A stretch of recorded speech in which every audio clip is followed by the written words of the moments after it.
So in this position, he has a very good frame. He's protecting his arms. He's not exposing his arms. He's blocking, protecting himself, getting ready to escape from there.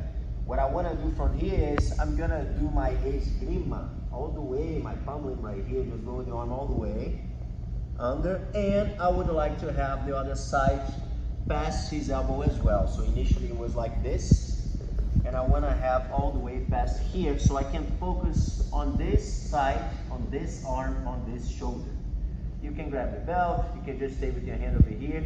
From this position now, I'm going to start turning him to the side with the strength that he's using.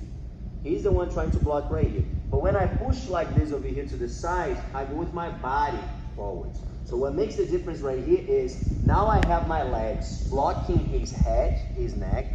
I push my body forwards, and there is also a little pressure behind, right here on this side, right here,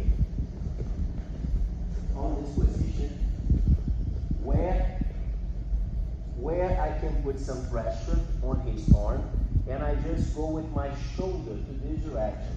When I go with my shoulder to this direction, the pressure is so much, Jeff is tapping right here. But most people will not tap for that because they will move the arm all the way to the side, and that's the only direction that he can go. So he cannot go anywhere here. When I put the pressure, he can only move. He's tapping again, but the person is going to move to this side. When he moves the arm right here, my other hand is waiting to catch the arm. I'll catch the arm, I make my lock right here, and I stop in this position. When I stop in this position now, I always like to go first forwards because he might be grabbing his belt, he might be grabbing his gi. So when I push to that direction there with my whole body again.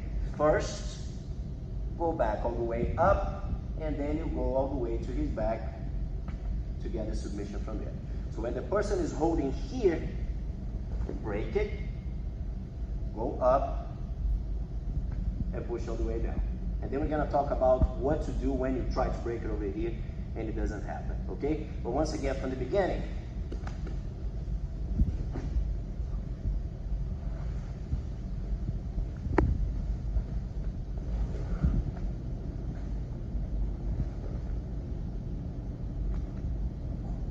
just work on this. So now that we got here,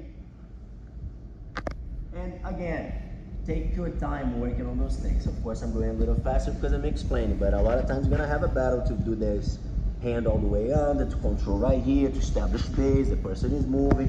When I push, I take my time, I get all the way here, and I make my block from there. Now the problem that we're having is the person doesn't like move, okay? Few options from here. Usually, if they still have a belt, they're going to be grabbing on belt. So I like to see where the belt is, and if you can, grab both sides of the belt and hold it like this. If you see that it's not there, it's getting on the way, for example, I would like to have the belt preferably like around his hand. I have one on each side. We can still have control.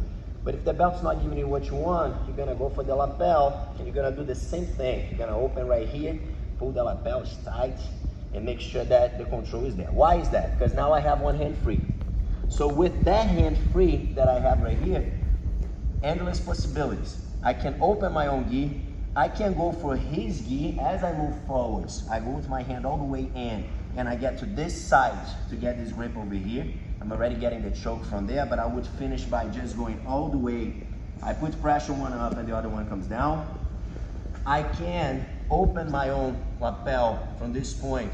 I push all the way, the same thing. My leg opens up on his chin, and then when I slide, I pass all the way back here.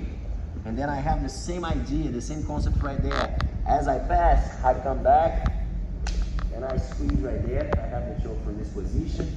So I can go to his back, I can trap all the way over here, bring him up, go to his back. There are many things that we can do. Just by simply having this control right here, the person cannot go anywhere. You have your other hand free, and you can do many things from there. You can work on this. So if you happen to get here, they hold it, they don't let go. Look for both sides of the belt, or look for the lapel. Trap right here, and then we're gonna have all the different options for you to go and finish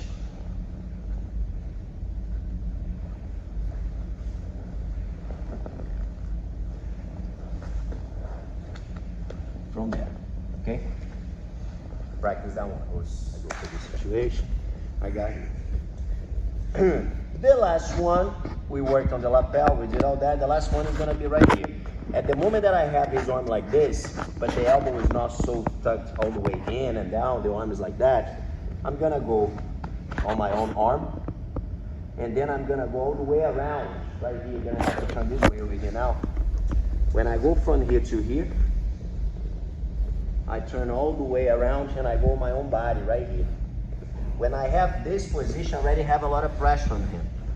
I just pass over his head, I switch my base, he's stepping out. I get the lock from there. So I got here, trying to finish, has a strong grip, elbows two up. I slide my arm, I go past my biceps all the way, my fingers on my triceps, right there.